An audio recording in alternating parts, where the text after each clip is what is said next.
Hello students, आज हम आपके लिए लेकर आए हैं न्यूमेरिकल सीरीज़। जैसा कि प्रीवियस वीडियोस में हमने फर्स्ट चैप्टर के ऑलमोस्ट सारे डेरिवेशन सारे टॉपिक्स कवर कर लिए हैं, तो अब हम चलते हैं न्यूमेरिकल्स पर। और उसके पहले जितने भी फार्मूलाज हैं जो हमें काम आने वाले हैं अभी न्यूमेरिकल प्रॉब्लम सॉल्व करने के लिए, वो सारे एक बार रिमाइंड कर लेते हैं, लिख लेते हैं। ये फार्मूलाज आपको याद रखने हैं और साथ साथ इनके डेरिवेशंस जो है वो किस तरह से होंगे, वो उनके सारे के सारे जो फार्मूलाज हैं वो कैसे निकलेंगे वो भी आपको पता होना चाहिए। अगर न्यूमेरिकल में फार्मूला डिराइव करके आप फार्मूला रखना चाहो तो भी आप रख सकते हो, वरना अदरवाइज आपको याद तो करनी है। तो चलो एक बार हम देख लेते हैं कि सारे के सारे फॉर्मूलाज जो है वो कैसे लिखेंगे। फर्स्ट है हमारे पास Q equals to N e. देखो यहाँ पे ये चार्ज है, ये नंबर ऑफ इलेक्ट्रॉन है स्मॉल n, और स्मॉल e जो है वो इलेक्ट्रॉन का चार्ज है, चार्ज ऑफ इलेक्ट्रॉन। अगर हमें बात करनी हो नंबर ऑफ इलेक्ट्रॉन की, देन यहाँ से फॉर्मूला बनेगा Q अपॉन E। ठीक है, तो अगर न्यूमेरिकल में आपसे पूछ रहा है कि आपको नंबर ऑफ इलेक्ट्रॉन्स की वैल्यू निकालनी है और आपको चार्ज की वैल्यू दे रखी है, देन आपको फॉर्मूला क्या पुट करना होगा, Q upon E formula put करना होगा। लेकिन अगर मान लो आपको नंबर ऑफ इलेक्ट्रॉन्स पूछ रहा है, ठीक है, क्वेश्चन में, और आपको चार्ज भी नहीं दे रखा है, चार्ज की जगह आपको दे रखा है मास, तो आप नंबर ऑफ इलेक्ट्रॉन्स कैसे निकालोगे। देखो, अगर चार्ज की जगह मास दे रखा है तो आपको यहाँ पर मास लिखना है, नीचे क्या है, इलेक्ट्रॉन का चार्ज है, तो यहाँ पर आपको लिखना है इलेक्ट्रॉन का मास। तो दो फार्मूलाज यहाँ पे बनते हैं। अगर चार्ज की बात हो रही है, चार्ज गिवन है फॉर्मूले न्यूमेरिकल में, तो आपको किसकी वैल्यू निकालनी है, नंबर ऑफ इलेक्ट्रॉन की वैल्यू इस फॉर्मूले से निकालनी है। लेकिन अगर आपको चार्ज की जगह के क्या दे रखा हो, मास दे रखा हो, तो आपको नंबर ऑफ इलेक्ट्रॉन इस फॉर्मूले से लिखना है n equals to m upon n e, जहां पर ये तो है मास और ये है इलेक्ट्रॉन का मास। ओके, तो नेक्स्ट हम फॉर्मूले पे चलते हैं। हमारा नेक्स्ट फॉर्मूला है E equals to n upon Q। अगर न्यूमेरिकल में इलेक्ट्रिक फील्ड इंटेंसिटी पूछी है और आपको क्या गिवन है, आपको F एंड Q गिवन है, तो आप इलेक्ट्रिक फील्ड इंटेंसिटी इस फॉर्मूले से डिराइव कर सकते हो। लेकिन अगर फोर्स नहीं दे रखा है तो आपको इलेक्ट्रिक फील्ड इंटेंसिटी का एक अदर फॉर्मूला भी मालूम है, KQ अपॉन R स्क्वायर। तो इस फॉर्मूले का यूज करके भी आप अदर न्यूमेरिकल प्रॉब्लम सॉल्व कर सकते हो। तो यहाँ पे देखो, इलेक्ट्रिक फील्ड इंटेंसिटी के दो फार्मूलाज हमारे पास आ गए हैं। नेक्स्ट इसका यूज करके हमने एक्सियल लाइन पर और इक्वेटोरियल लाइन पर इलेक्ट्रिक फील्ड इंटेंसिटी के फार्मूलाज डिराइव किए थे। तो अगर न्यूमेरिकल में क्या आ रहा हो, अगर एक्सियल लाइन या इक्वेटोरियल लाइन मेंशन हो, देन आपको न्यूमेरिकल प्रॉब्लम सॉल्व करने के लिए दी जा रही हो, तो न्यूमेरिकल प्रॉब्लम किस फॉर्मूला से डिराइव करनी है, वो फॉर्मूलाज क्या है। अगर इलेक्ट्रिक फील्ड इंटेंसिटी आपको एक्सियल लाइन पे पूछा है तो आपको फॉर्मूला लिखना है 2kP अपॉन R क्यूब। ये फॉर्मूला हमने डिराइव कर लिया है, ये फॉर्मूला आ गया हमारे पास फोर्थ फॉर्मूला। ठीक है, तो एक्सियल लाइन पर इलेक्ट्रिक फील्ड इंटेंसिटी के इस फॉर्मूले के थ्रू हम न्यूमेरिकल प्रॉब्लम सॉल्व करेंगे 2kP upon R cube. Okay, तो नेक्स्ट हम चलते हैं इक्वेटोरियल लाइन पर। अगर हम बात करें इलेक्ट्रिक फील्ड इंटेंसिटी की, तो हमारे पास फॉर्मूला आया था KP upon R cube. Okay, तो इक्वेटोरियल लाइन पर वहां भी हमने बात की थी, अगर इक्वेटोरियल लाइन और एक्सियल लाइन दोनों के इलेक्ट्रिक फील्ड इंटेंसिटी के फॉर्मूला अगर एक ही न्यूमेरिकल में पूछ रहा हो तो अलग अलग इनके फॉर्मूलाज लिखने की जरूरत नहीं है। कैसे, अगर एक्सियल लाइन सबसे पहले आपने वैल्यू निकाल ली है 2kP upon R cube value put करके, तो जितनी वैल्यू आई है अगर उसको आप 2 से डिवाइड कर दोगे, ठीक है, अगर मैं इस फॉर्मूले की बात करूँ, इसको मैंने 2 से डिवाइड कर दिया, तो कितना बच रहा है यहाँ पे, KP upon R cube value बच रही है। तो KP अपॉन R क्यूब क्या है, E इक्वेटोरियल है। तो अगर न्यूमेरिकल में दोनों ही बातें पूछी हो तो दोनों फॉर्मूले में अलग अलग वैल्यू पुट करके सॉल्व करने की बजाय हमें क्या करना है, एक एक्सियल लाइन पर इलेक्ट्रिक फील्ड इंटेंसिटी की वैल्यू निकाल के उस वैल्यू को डिवाइड कर देना है डायरेक्ट 2 से, तो हमारे पास E इक्वेटोरियल का फॉर्मूला के अकॉर्डिंग जो वैल्यू आती है वो वैल्यू हमारे पास आ जाए। ओके, तो नेक्स्ट हम बात करते हैं, हमारा ये 5 फॉर्मूलाज हो गए हैं और 6 हमारा जो फॉर्मूला है वो है डाइपोल मोमेंट पर, P equals to Q dot D। इन तीनों में से कोई भी दो के वैल्यू गिवन हो और तीसरी अगर वैल्यू पूछनी हो तो हम इस फॉर्मूले का यहाँ पे यूज कर सकते हैं, P equals to Q dot D।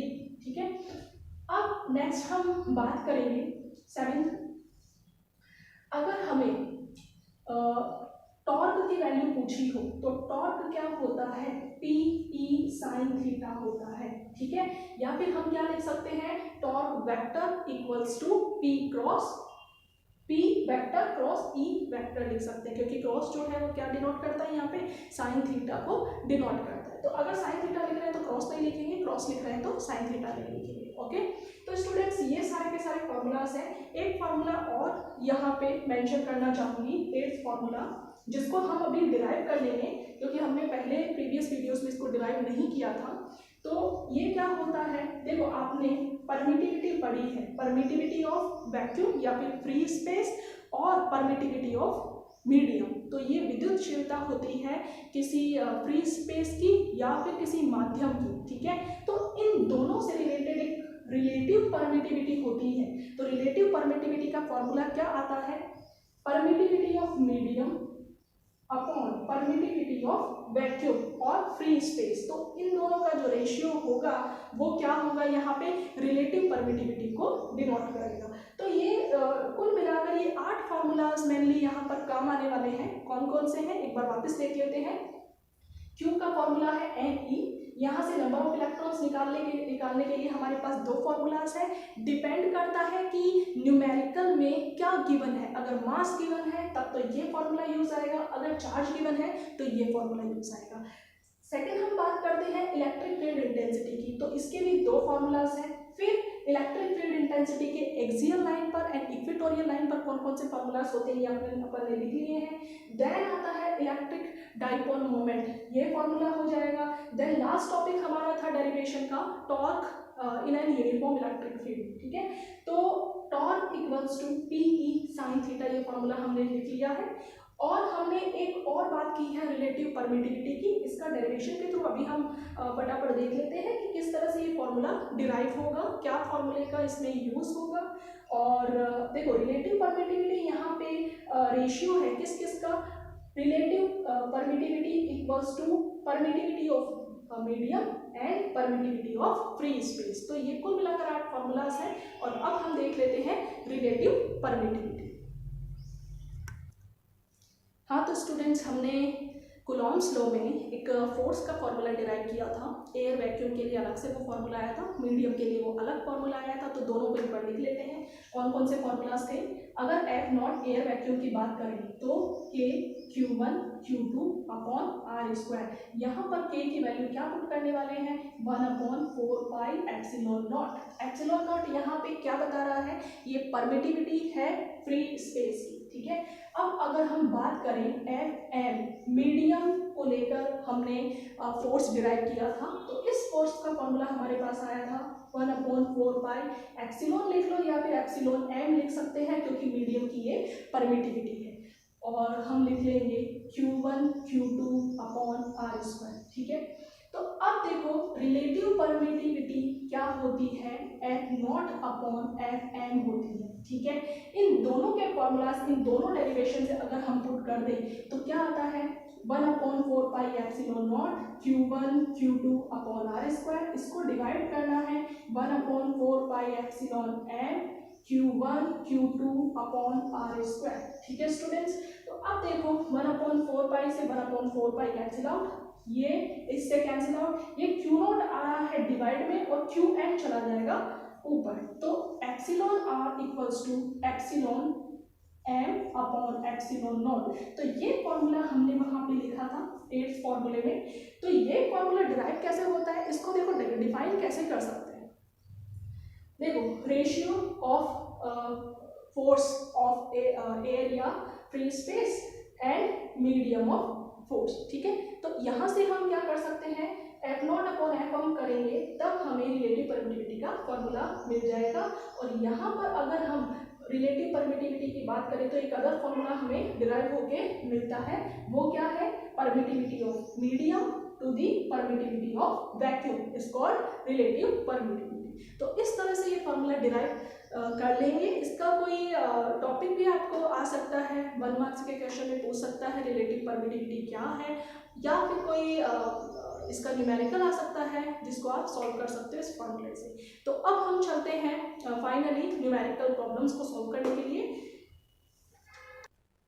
तो स्टूडेंट्स, आपका फर्स्ट क्वेश्चन यहाँ पर है, और charging a metal sphere with 1 coulomb of positive charge, how many electrons would have to be removed from it? इसका मतलब क्या है, अगर एक मेटल स्फीयर को हम पॉजिटिवली चार्ज कर रहे हैं 1 कूलम ऑफ चार्ज से, ठीक है, अगर किसी मेटेलिक स्फीयर जो पहले से क्या है, उदासीन है, न्यूट्रल है, अगर उसको पॉजिटिवली चार्ज करना है, कितने चार्ज से, 1 कूलम ऑफ चार्ज से, तो कितने इलेक्ट्रॉन्स वहाँ से रिमूव करने पड़ेंगे। तो नंबर ऑफ इलेक्ट्रॉन्स की वैल्यू यहाँ पर हमें निकालनी है।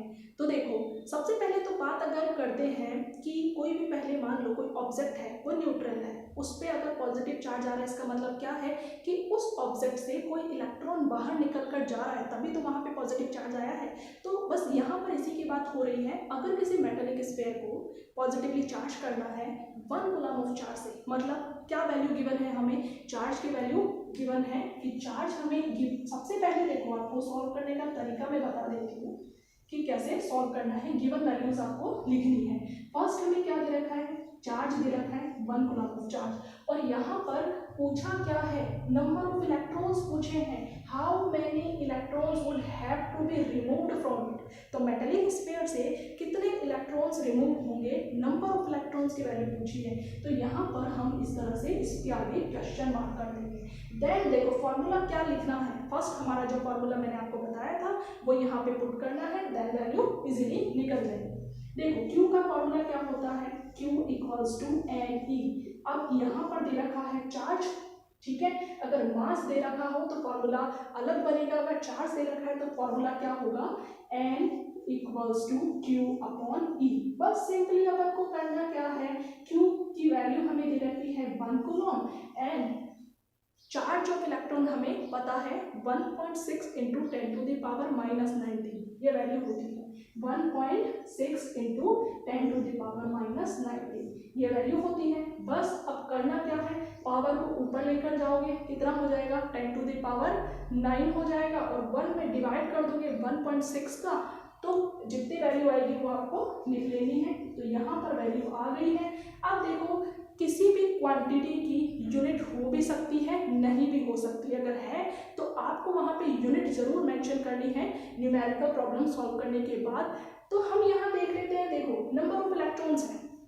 अब अगर नंबर्स की बात हो रही है तो किसी भी नंबर की अगर हम बात करें तो 1 2 3 से लेकर इन्फिनिटी, या फिर किसी डेसिमल फॉर्म में अगर है, या फिर 1/2 ये भिन्न के रूप में है, तो अगर ऐसी कोई भी वैल्यू आती है तो इसके आगे क्या नहीं आती, कोई भी यूनिट नहीं लगती। ये नंबर्स है, नंबर्स की कोई यूनिट नहीं होती, ये क्वांटिटी नहीं है, ये सिर्फ नंबर है, नंबर ऑफ इलेक्ट्रॉन है, कितने इलेक्ट्रॉन्स रिमूव हुए।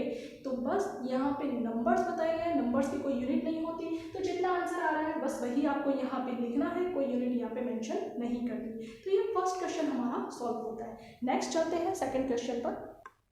तो नेक्स्ट क्वेश्चन है, देखो, an object is charged so much that its mass increases by 9.1 nanogram, then how many electrons were given to the object। Second हमारा क्वेश्चन है, find the value and nature of the charge।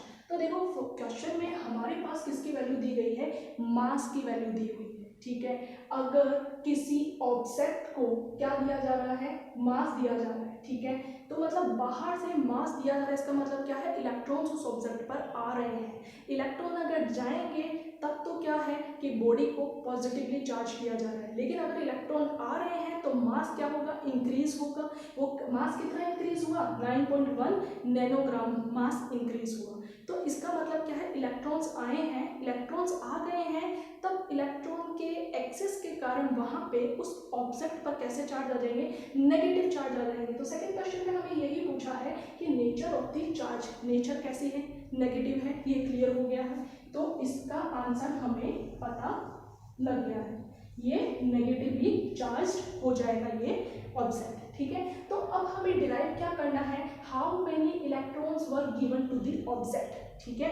तो electrons जितने दिए गए हैं ना किसी भी ऑब्जेक्ट को, वो इलेक्ट्रॉन नंबर ऑफ इलेक्ट्रॉन्स हमें निकालना है। तो अब यहाँ पे उसी का ही सेकंड वाला फॉर्मूला काम आएगा, क्योंकि यहाँ पे क्या दे रखा है, यहाँ चार्ज नहीं दे रखा है, यहाँ पर दे रखी है वैल्यू मास की। तो देखो नंबर ऑफ इलेक्ट्रॉन का फॉर्मूला कैसे डिराइव करेंगे, Q equals to N E दे रखा है, एन क्या होता है, Q अपॉन ई होता है। लेकिन अगर मास दे रखा हो तो यहाँ पर मास लिखा जाएगा डिवाइड में इलेक्ट्रॉन का मास लिखा जाएगा। तो यहाँ पर देखो मास कितना है, 9.1 नैनोग्राम है। तो 9.1 लिख के मल्टीप्लाई करेंगे -9 से, 10 टू द पावर -9 क्या होता है, नैनो को लिखते हैं, ठीक है।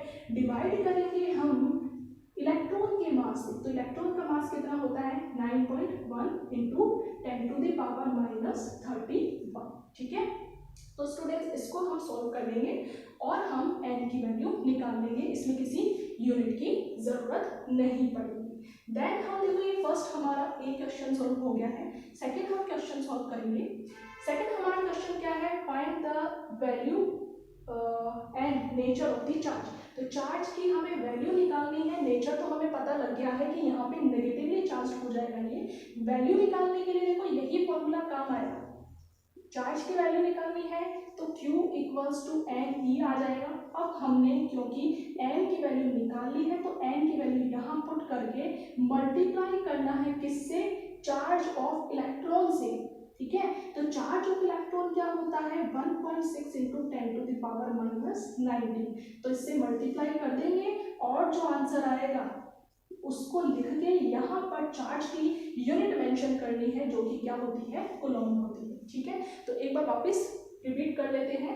यहाँ हमें क्या करना है, मास दिया गया है किसी ऑब्जेक्ट को, मतलब उसका मास जो है वो इंक्रीज हो रहा है, ठीक है। तो इलेक्ट्रॉन्स किस नेचर के होंगे, नेगेटिवली चार्ज हो जाएगा वो ऑब्जेक्ट, और इलेक्ट्रॉन्स नंबर ऑफ इलेक्ट्रॉन्स हम इस फॉर्मूले से डिराइव कर लेंगे। देन हमें चार्ज की वैल्यू भी डिराइव करनी है, तो नंबर ऑफ इलेक्ट्रॉन्स निकलने के बाद चार्ज की वैल्यू भी यहाँ पर आ जाएगी। इसकी कोई यूनिट नहीं होगी, इसकी यूनिट होगी कूलॉम, ठीक है। तो इस तरह से ये इस टाइप के दो क्वेश्चन हम सॉल्व कर सकते हैं।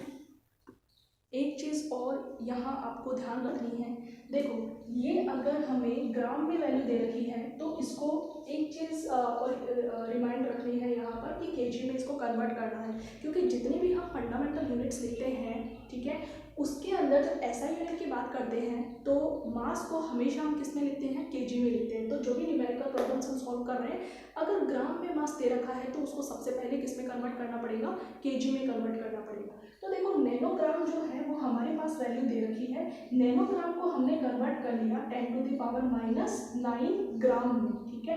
लेकिन अभी भी ये केजी में कन्वर्ट नहीं हुआ है, तो क्या करना है, देखो 10 टू द पावर -9 को जब डिवाइड करोगे 1000 से, तो ये वैल्यू ऊपर आके कितना हो जाएगा, 10 टू द पावर -9 -3, तो हम लिख देंगे 10 टू द पावर -12। तो यही वैल्यू हमें क्या लिखनी है, यहाँ पर लिखनी है -12 करके, ये वैल्यू आ जाएगी केजी में, ठीक है। तो अब हम इसको सॉल्व करके यहाँ पर पुट करेंगे और नेक्स्ट वैल्यू हमारे पास निकल जाएगी, ठीक है।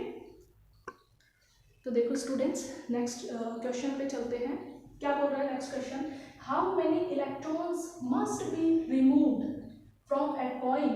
एक कॉइन से अगर कितने इलेक्ट्रॉन्स निकाल लिए जाए to give it a charge of 10 to the power -7 coulomb, कि चार्ज कितना हो जाए, 10 टू द पावर -7 कूलॉम हो जाए, ठीक है। तो यहाँ पे भी हमें क्या डिराइव करना है, नंबर ऑफ इलेक्ट्रॉन्स की वैल्यू निकालनी है और हमें चार्ज की वैल्यू दे रखी है, तो number of electrons n equals to Q upon E। यहाँ पर Q की वैल्यू है हमारे पास 10 टू द पावर -7, ठीक है, जैसा कि क्वेश्चन में दिया हुआ है।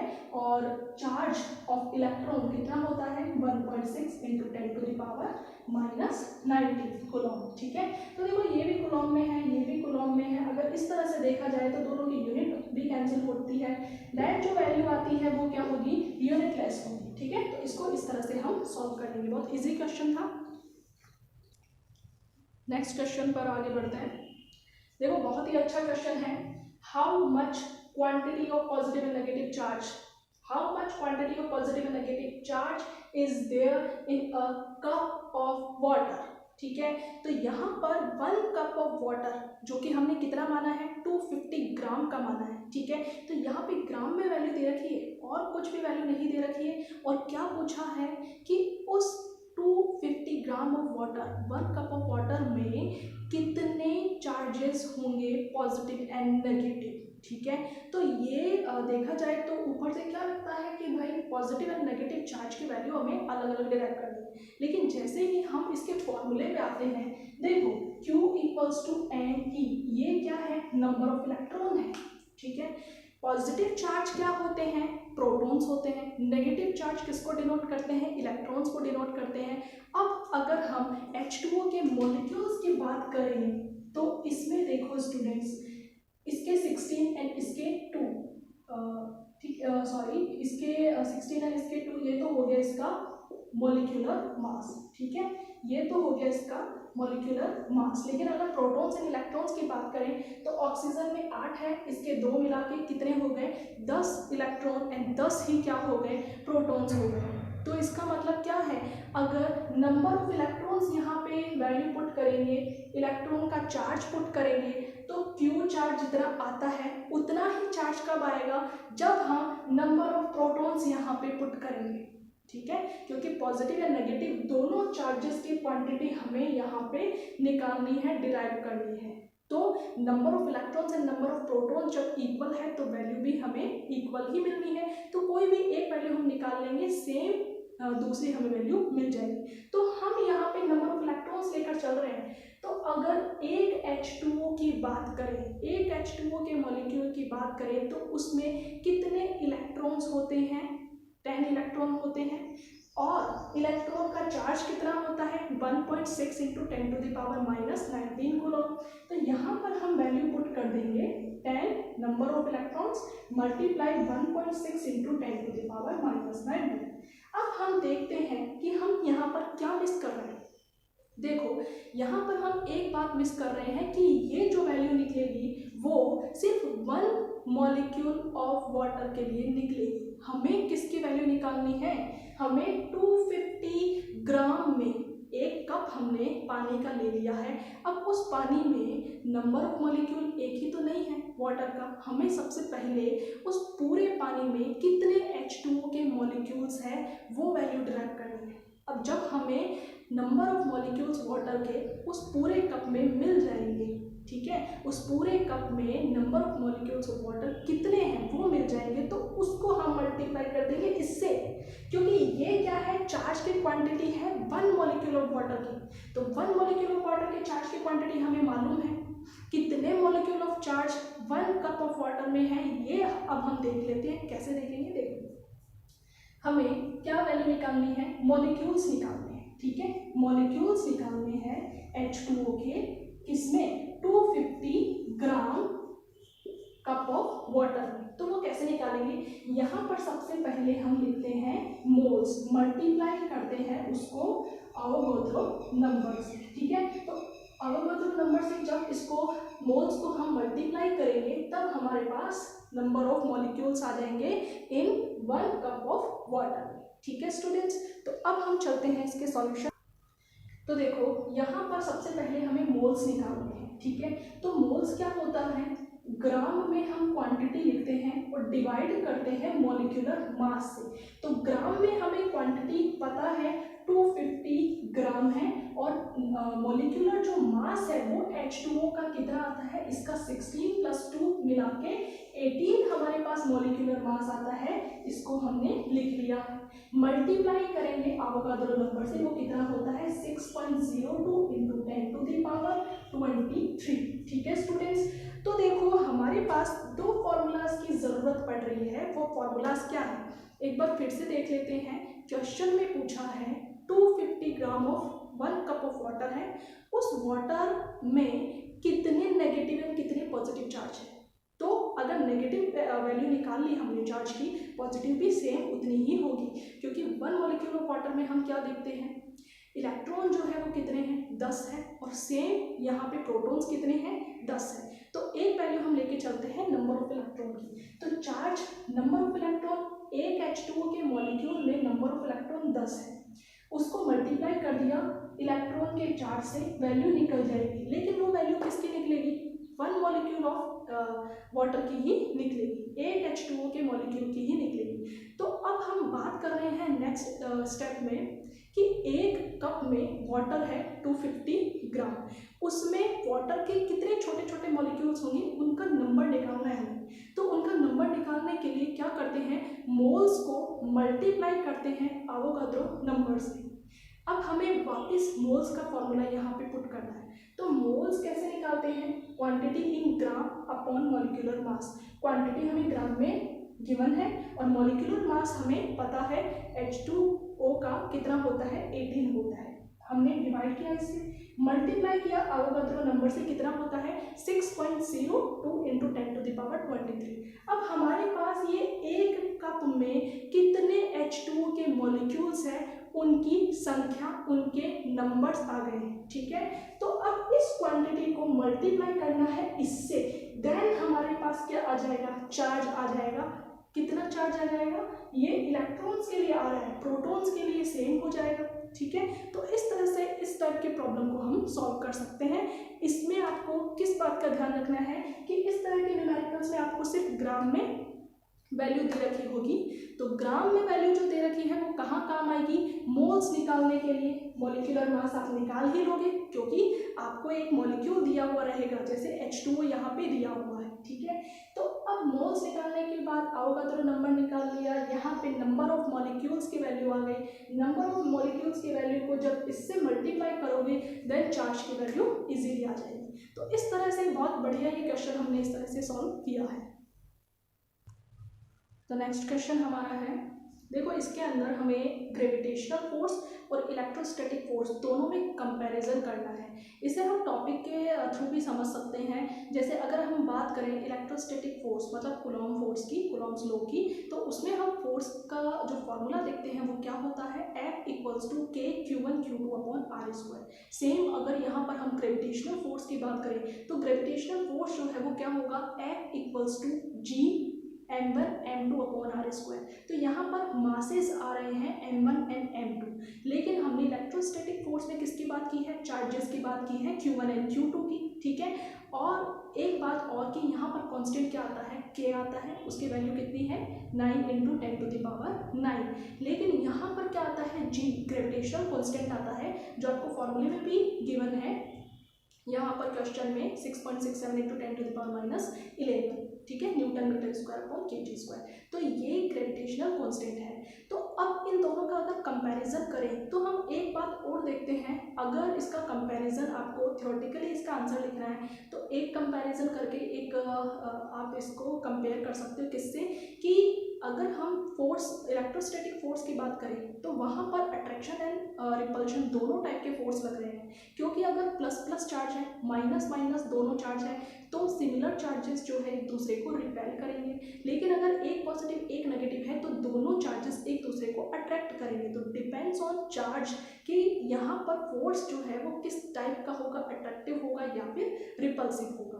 नेक्स्ट अगर हम बात करें ग्रेविटेशनल फोर्स में, तो ग्रेविटेशनल फोर्स में m1 एंड m2 दोनों ही मास आ रहे हैं, और मास जो है कभी भी क्वांटिटी नेगेटिव नहीं होती, हमेशा कैसी होती है, पॉजिटिव होती है, ठीक है। तो यहाँ पे सिर्फ ये अट्रैक्टिव फोर्स ही माना जाता है, ठीक है।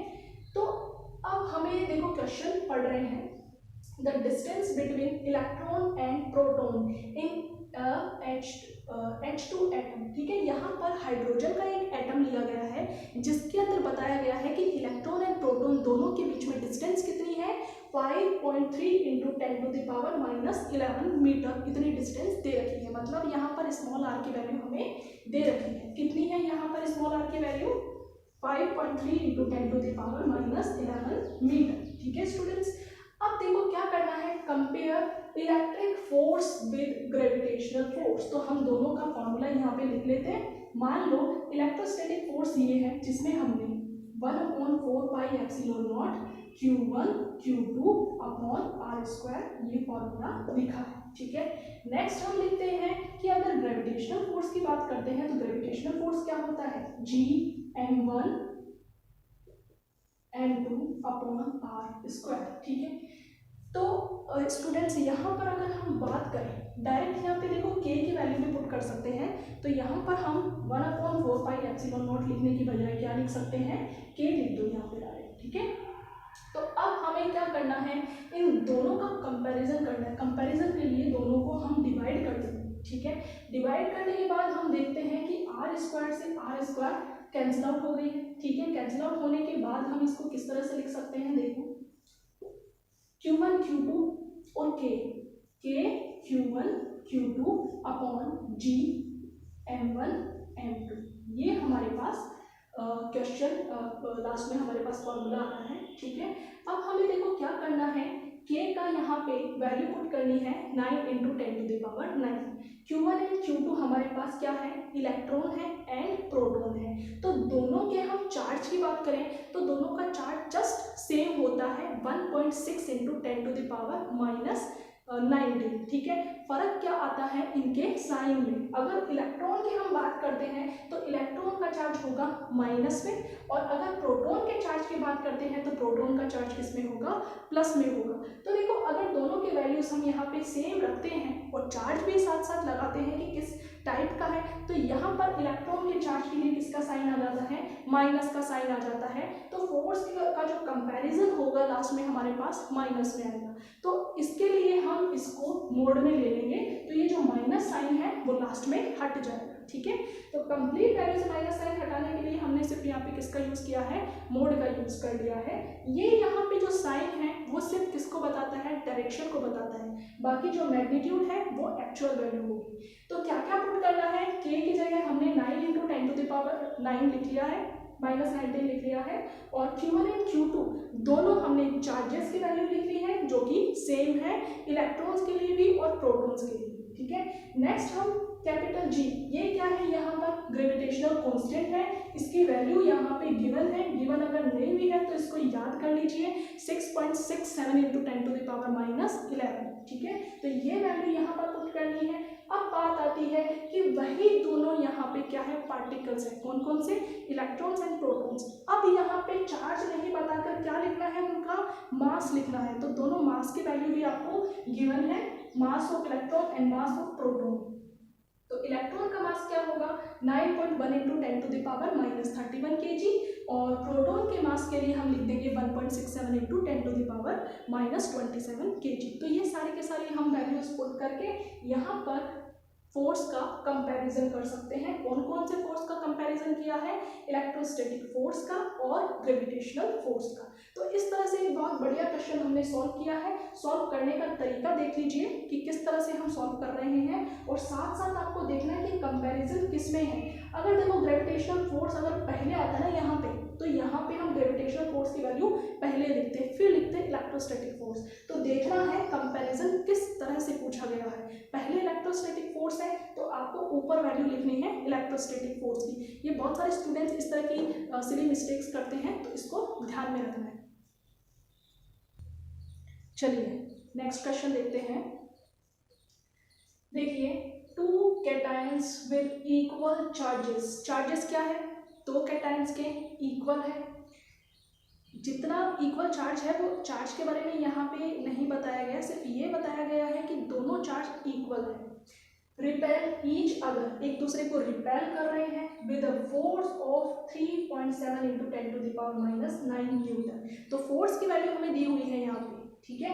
इसके बाद when the distance between them is 5 angstrom, जो टू कैटायंस हैं, ठीक है, वो एक दूसरे को रिपेल कर रहे हैं और साथ साथ दोनों सेम चार्जेस के, ठीक है, सेम चार्जेस है तो एक दूसरे को रिपेल ही करेंगे।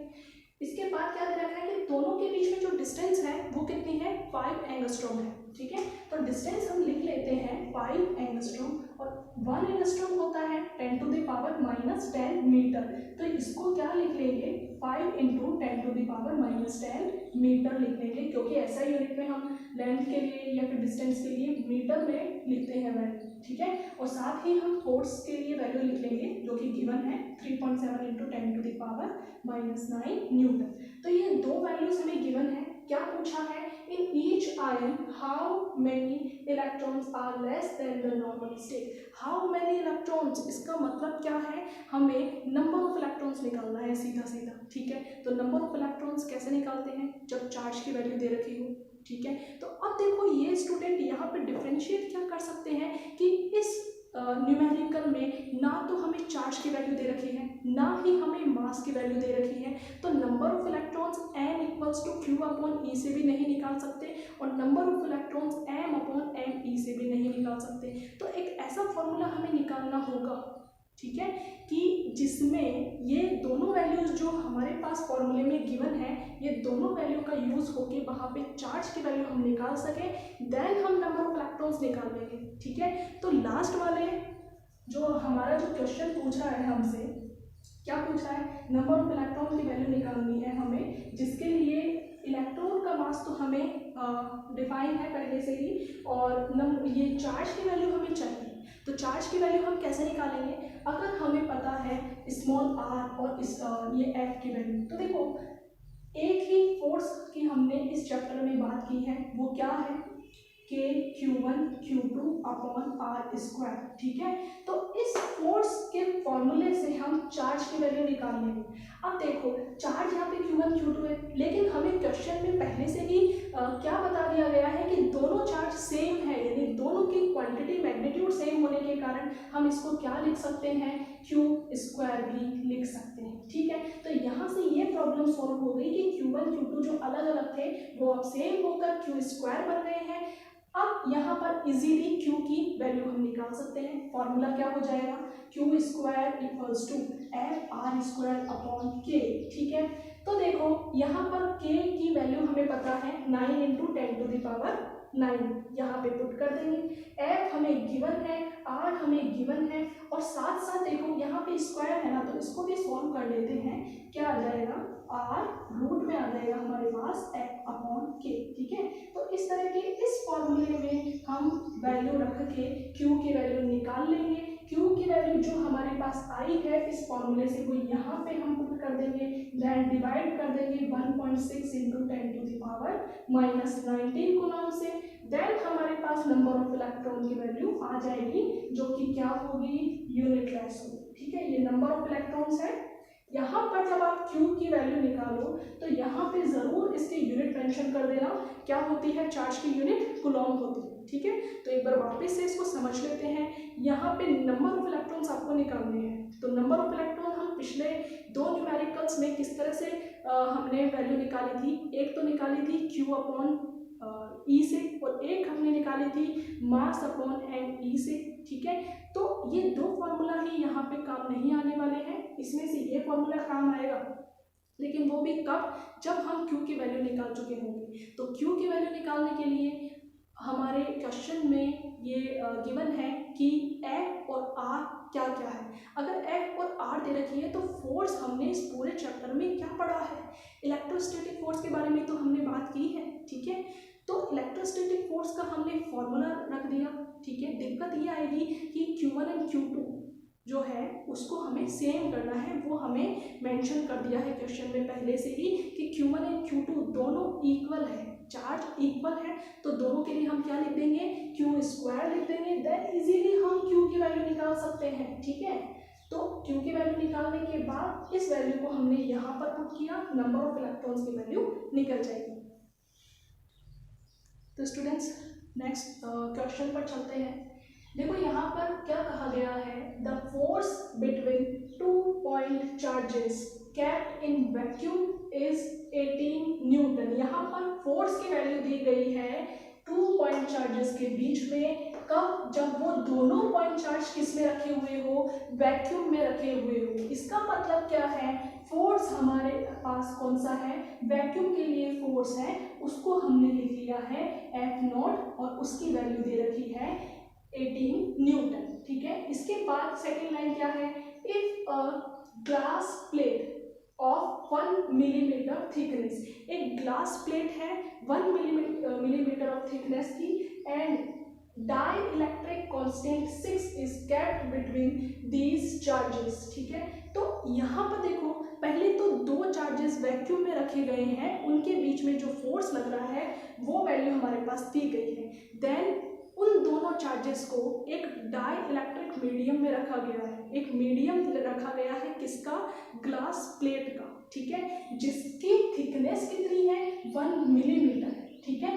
तो थिकनेस की हम यहाँ पर बात कर लेते हैं। सेकेंड चीज हम किसकी बात करेंगे, डाई इलेक्ट्रिक कॉन्स्टेंट की। ये वही रिलेटिव परमिटिविटी है, ठीक है, जिसको हमने कैसे डिफाइन किया था, F0 अपॉन Fm करके। तो यहाँ पर उसका एक बार वापस फॉर्मूला लिख लेते हैं। देखो ये रिलेटिव परमिटिविटी थी, जिसको हम डाई इलेक्ट्रिक कांस्टेंट भी कह सकते हैं। ये क्या था, F0 अपॉन Fm था, ठीक है। F0 अपॉन Fm का मतलब क्या है, ये तो फ्री स्पेस एयर या फिर वैक्यूम में फोर्स है, ठीक है, और ये मीडियम में फोर्स है। तो इसको जब हम कंपेयर करेंगे तो एक हमारे पास क्वांटिटी आएगी जिसको हम क्या बोलेंगे, डाई इलेक्ट्रिक कांस्टेंट बोलेंगे या फिर रिलेटिव परमिटिविटी बोलेंगे, ठीक है। तो जब दोनों चार्जेस वैक्यूम में थे तब फोर्स इतना है, और जब इन दोनों के बीच में ग्लास प्लेट एक मीडियम के साथ रख दी गई है तो इसकी थिकनेस बता दी गई है, साथ साथ डाई इलेक्ट्रिक कांस्टेंट बता दिया गया है 6। तो डाई इलेक्ट्रिक कांस्टेंट की वैल्यू भी हम लिख लेते हैं 6, ठीक है, क्योंकि इसकी कोई यूनिट नहीं होगी। क्यों नहीं होगी, क्योंकि force upon force, Newton upon Newton यहाँ भी कैंसिल आउट होकर यूनिटलेस क्वांटिटी बनती है, ठीक है। तो यहाँ पर ध्यान रखना है कि इसकी कोई भी यूनिट नहीं होती है। फिर हमसे क्या पूछा है कि इस gap between these charges, then find the value of the force, find the value of the force. अब कौन से फोर्स की बात कर रहे हैं भाई, इधर देखो हमें दो फोर्सेस पता है, कौन कौन सा, एक तो एयर वैक्यूम में जिसकी वैल्यू हमारे पास है, सेकंड मीडियम में। तो जब मीडियम में ग्लास प्लेट के रूप में मीडियम रखा गया दोनों चार्जेस के बीच में, तो डाइलेक्ट्रिक जो कांस्टेंट है वो तो हमें वैल्यू दे दी गई है 6। अब हमें जो फोर्स पूछा है वो डायरेक्ट माइंड में आ जाना चाहिए कि किस फोर्स की बात हो रही है। यहाँ पर फोर्स की बात हो रही है कि मीडियम में रखने के बाद चार्जेस के बीच में कितना फोर्स लगता है, यानी वो जो फोर्स है वो मीडियम के लिए फोर्स आएगा। तो हम लिख लेते हैं Fn, ठीक है। तो ये क्वेश्चन मार्क लगा दिया हमने। अब देखो यही फॉर्मूला इसमें काम आने वाला है। क्या फॉर्मूला है, ER equals to F0 upon Fn। F0 की वैल्यू पता है, एप्सिलॉन R की वैल्यू पता है, तो अब हमें किसकी वैल्यू निकालनी है, Fm की वैल्यू निकालनी है। तो Fm की वैल्यू हम निकाल लेंगे यहाँ से। Fm इक्वल्स टू क्या हो जाएगा, F0 अपॉन एप्सिलॉन R हो जाएगा। Fm इक्वल्स टू F0 की वैल्यू हमारे पास कितनी है, 18 है, डिवाइड कर देंगे हम 6 से, तो Fm की वैल्यू कितनी निकल जाएगी, 3 निकल जाएगी। साथ ही हम ये भी हमें पता है कि फोर्स की जो यूनिट होती है वो क्या होती है, न्यूटन होती है। तो साथ ही हम इसकी यूनिट भी यहाँ पर मेंशन कर देंगे, ठीक है स्टूडेंट्स। तो इस तरह का भी कोई क्वेश्चन या न्यूमेरिकल आ सकता है जिसके अंदर डाइलेक्ट्रिक कांस्टेंट की फॉर्मूले की बात हो रही हो। इन दोनों में से कोई भी दो क्वांटिटी आपको दी हुई होगी, थर्ड क्वांटिटी आप इस फॉर्मूले से निकाल लोगे। जिस तरह से इस न्यूमेरिकल में किसकी बात की गई है, वैक्यूम में फोर्स दे दिया है, देन ग्लास जो प्लेट है वो मीडियम के लिए हमने बात की है कि उसको रख दिया गया है, तो दोनों चार्जेस के बीच में जो फोर्स आएगा वो पूछ लिया गया है। मतलब यहाँ पे जो फोर्स है वो क्या है, मीडियम वाला फोर्स है, ठीक है। Fm की वैल्यू निकालनी है तो हमें किसकी जरूरत पड़ेगी, डाइलेक्ट्रिक कांस्टेंट की जरूरत पड़ेगी, जो कि यहाँ पे मेंशन है, ठीक है। इसके थ्रू हम ये फॉर्मूला लगा के हमने वैल्यू निकालनी है। तो बहुत इजी क्वेश्चन था, थोड़ा सा समझ लेना, बाकी इस टाइप के क्वेश्चन भी हो जाएंगे इजीली। नेक्स्ट क्वेश्चन पर चलते हैं। देखो स्टूडेंट्स, इलेक्ट्रिक डाइपोल मोमेंट पर से रिलेटेड ये क्वेश्चन है। क्या क्वेश्चन है, देखो, the distance between Na plus and Cl minus ions in a NaCl molecule is 1.28 angstrom, ठीक है। NaCl का एक मॉलिक्यूल है जिसके अंदर पॉजिटिव एंड नेगेटिव चार्जेस कौन कौन से हैं, Na plus positive, Cl minus negative charge, ठीक है। इन दोनों के बीच में जो डिस्टेंस दे रखी है उसकी वैल्यू कितनी है, 1.28 एंगस्ट्रॉम, ठीक है। तो डाइपोल्स में दोनों चार्जेस के बीच के जो डिस्टेंस है उसको हम लिखते हैं स्मॉल d। तो 1.28 एंगस्ट्रॉम दी हुई है। 1.28 एंगस्ट्रॉम क्या होता है, 10⁻⁻10 मीटर होता है। तो मीटर में हम इस वैल्यू को कन्वर्ट कर लेंगे। देन हमसे क्या पूछा है, calculate the electric dipole moment of the molecule. तो इस NaCl मॉलिक्यूल का हमें क्या निकालना है, इलेक्ट्रिक डाइपोल मोमेंट निकालना है। ठीक है, तो इलेक्ट्रिक डाइपोल मोमेंट क्या होता है, P = Q dot D। D की वैल्यू दे रखी है, Q क्या होता है, देखो Q = NE, ये फॉर्मूला लिख लेंगे। D हमारे पास दे ही रखा है। ठीक है, अब देखो यहाँ पर बात आती है कि नंबर ऑफ इलेक्ट्रॉन्स कितने हैं और चार्ज ऑफ इलेक्ट्रॉन क्या है, D की वैल्यू हमें गिवन है। ठीक है, तो चार्ज तो पता ही है हमें 1.6 × 10⁻⁻19 कूलम। ठीक है, नंबर ऑफ इलेक्ट्रॉन की बात हो रही है, तो नंबर ऑफ इलेक्ट्रॉन कैसे देखेंगे, देखो NaCl मॉलिक्यूल है और दोनों में Na+ and Cl- आयंस है। तो यहाँ पे कितने इलेक्ट्रॉन आ रहे हैं और जा रहे हैं। ठीक है, तो जब ये चार्ज हुए तो Na जो है वो पॉजिटिवली चार्ज हो गया, लेकिन नंबर ऑफ इलेक्ट्रॉन कितना है, एक इलेक्ट्रॉन उससे गया है Cl पर, तो यहाँ पर एक इलेक्ट्रॉन की कमी हुई है Na पर। ठीक है, तो उसको कहा जाएगा Na+, और Cl पर क्योंकि एक इलेक्ट्रॉन गया है तो उसको Cl- कहा जाएगा।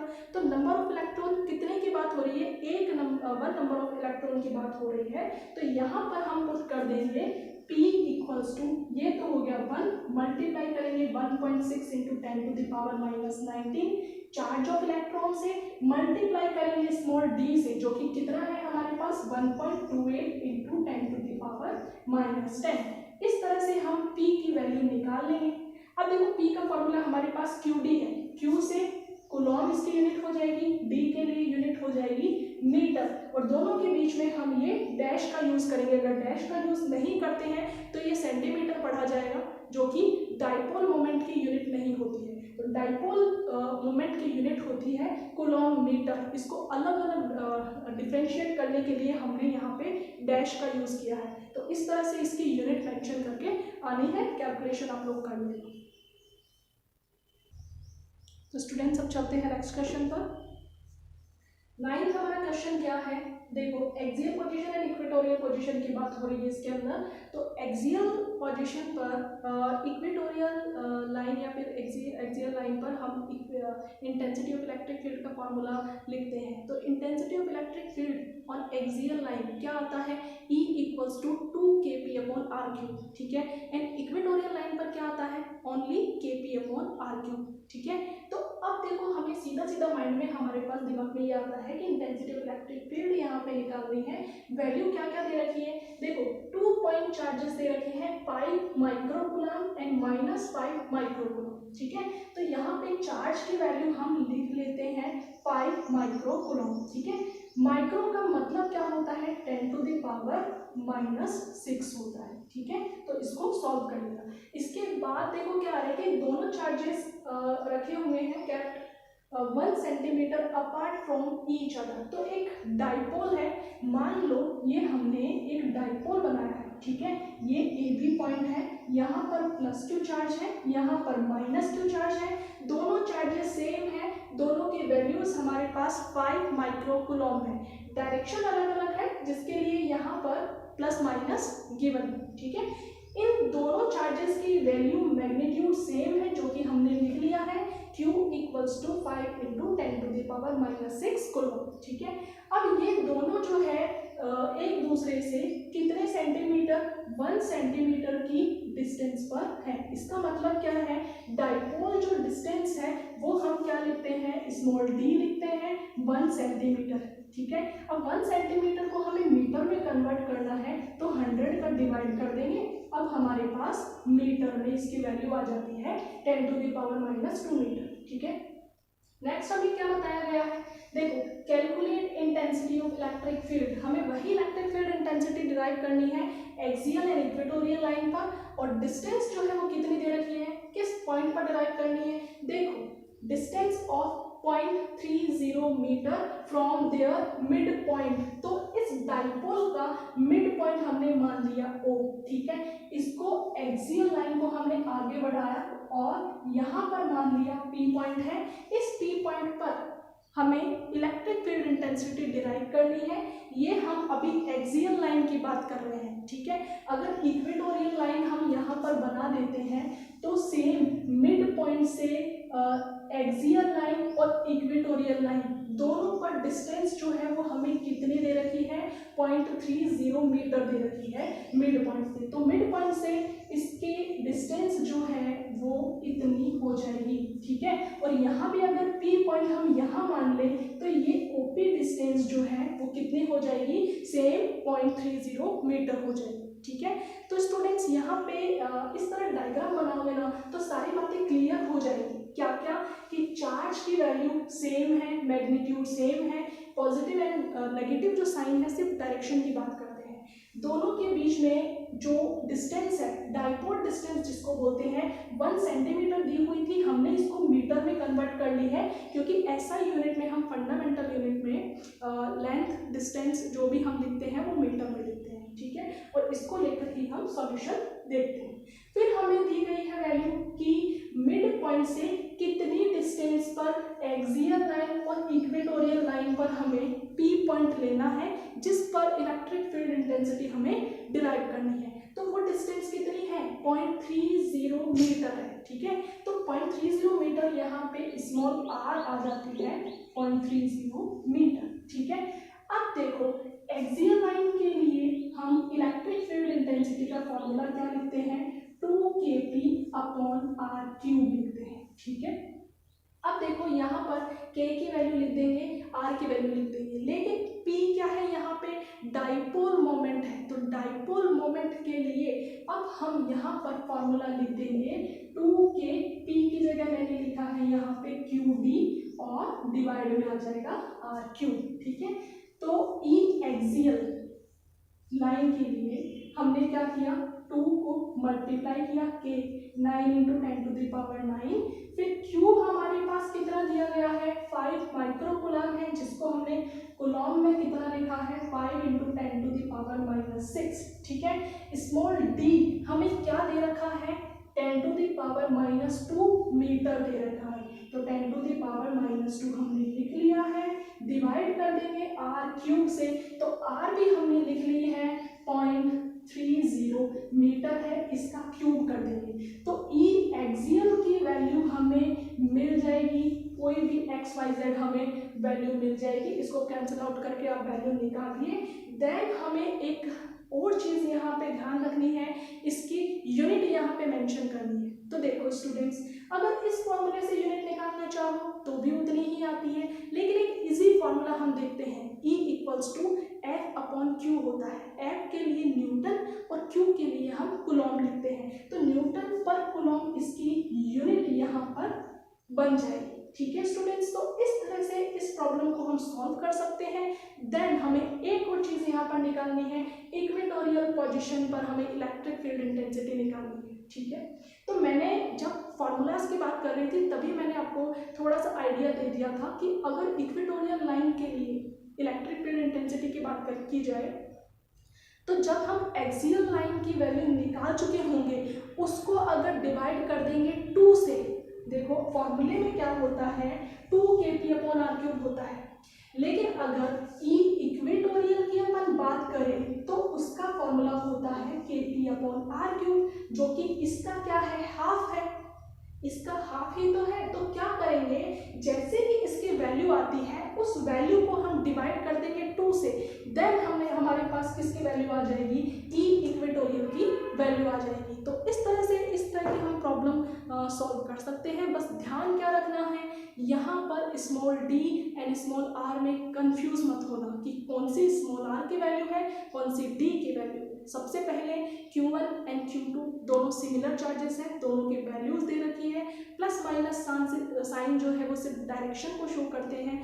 दोनों के बीच में जो डिस्टेंस है उसको किस तरह से लिखा जाएगा, इस तरह से देख लोगे आपके ये दोनों चार्जेस है are kept 1 centimetre apart from each other. इसका मतलब क्या है, यहाँ पे डाइपोल डिस्टेंस की बात हो रही है, देन दूसरी जो लाइन है उस पर आपको कह दिया गया है कि डिस्टेंस कितनी है, 0.30 मीटर है फ्रॉम देयर मिड पॉइंट। देखो मिड पॉइंट की बात हो रही है, और एक्सियल लाइन के लिए जब भी हम इंटेंसिटी की बात करते हैं तो यहाँ पर मिड पॉइंट से डिस्टेंस लेते हैं इसकी ओपी, और सेम हम इक्वेटोरियल लाइन पर ओपी डिस्टेंस लेते हैं, ठीक है। तो उसी डिस्टेंस की यहाँ पे बात हो रही है।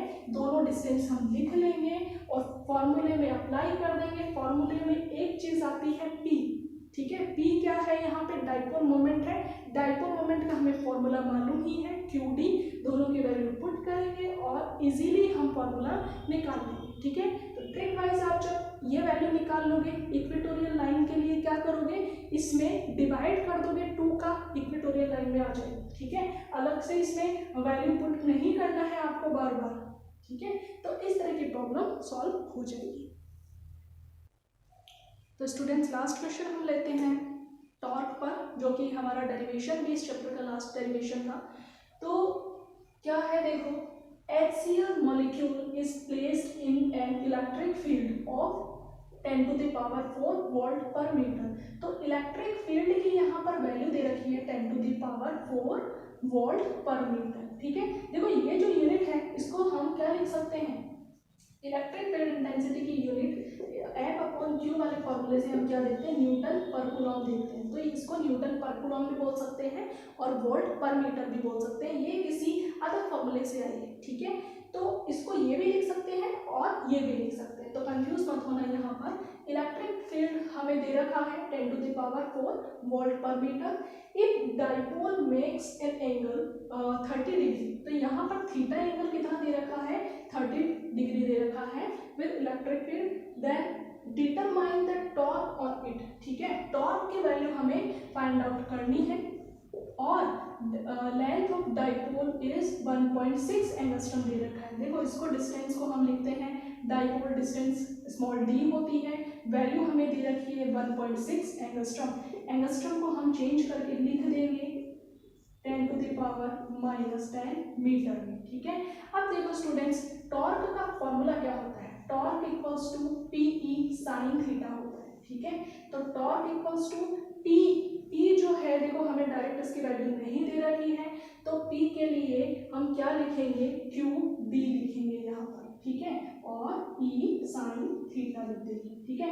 टॉर्क इक्वल्स टू Q हमारे पास देखो कितना दे रखा है, Q की भी वैल्यू हमारे पास नहीं दे रखी है, तो Q इक्वल्स टू NE यहाँ पर पुट करेंगे फॉर्मूला से, देन लिख देंगे DE sin थीटा, ठीक है। तो अब देखो इस फॉर्मूले के थ्रू हम क्या करेंगे, torque equals to n number of electrons है, मॉलिक्यूल हमारा क्या है HCl। अगर इनके आयंस की बात करें तो H + Cl माइनस होगा, यानी एक इलेक्ट्रॉन H से निकलकर Cl पर जा रहा है। H के पास एक इलेक्ट्रॉन की डेफिशिएंसी है और Cl के पास एक इलेक्ट्रॉन एक्सेस में है, ठीक है। तो नंबर ऑफ इलेक्ट्रॉन कितना है, 1।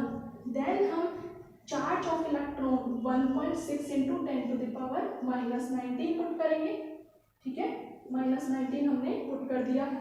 देन डाइपोल डिस्टेंस हमें गिवन है कितनी, 1.6 इंटू 10⁻⁻10 मीटर। फिर इलेक्ट्रिक फील्ड हमें दे रखा है, मल्टीप्लाई करेंगे 10⁴ से, ठीक है। देन हमें साइन थीटा की वैल्यू हमें 30 डिग्री लिखनी है, और साइन 30 की वैल्यू क्या होती है स्टूडेंट्स, साइन 30 की वैल्यू होती है 1/2, ठीक है। तो इन सारी कैलकुलेशन करने के बाद हमारे पास टॉर्क की वैल्यू आ जाएगी, ठीक है। तो टॉर्क की वैल्यू यहाँ पे लिख देना है आपको, और इसकी यूनिट मेंशन कर देना है। तो देखो स्टूडेंट्स, टॉर्क का फॉर्मूला जो है या क्वेश्चन जो है वो इस तरह से हम सॉल्व कर सकते हैं, जिसमें किसी की भी वैल्यू दे रखी है। जैसे मान लो यहाँ पर टॉर्क का सीधा फॉर्मूला हमने यूज किया PE sin थीटा। अब यहाँ पे P की डायरेक्ट वैल्यू नहीं दी गई थी, इसलिए हमने P का भी फॉर्मूला यहाँ पे मेंशन किया QD। Q की और D की हमारे पास D की वैल्यू है, Q की नहीं है, तो Q का फॉर्मूला भी हमें फिर से मेंशन करना पड़ेगा। Q equals to NE put करते हैं। अब नंबर ऑफ इलेक्ट्रॉन्स देखने हैं कि मॉलिक्यूल्स के थ्रू हमारे पास नंबर ऑफ इलेक्ट्रॉन्स कितने आते हैं, तो 1 नंबर ऑफ इलेक्ट्रॉन है यहाँ पर, तो हमने ये पुट कर दिया है।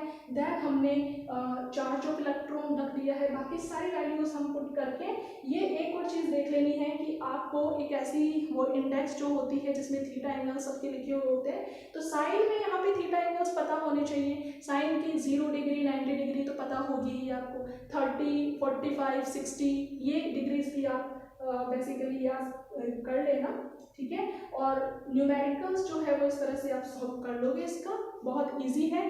इस तरह से हमने अप्रोक्स सारे क्वेश्चंस सारे फार्मूला बेस्ड हमने कर लिए हैं फर्स्ट चैप्टर के। हमने यहाँ पे बात की थी चार्ज के 2 फार्मूलाज की, वो निकाल लिया है, डाइपोल मोमेंट निकाल लिया है, electric field intensity axial and equatorial line पर कैसे निकाली जा सकती है वो देख लिया है। साथ ही हमने लास्ट हमारा जो टॉपिक था टॉर्क, उस पर भी हमने न्यूमेरिकल निकाल लिया है। तो अप्रोक्स सारे लगभग न्यूमेरिकल सॉल्व हो गए हैं।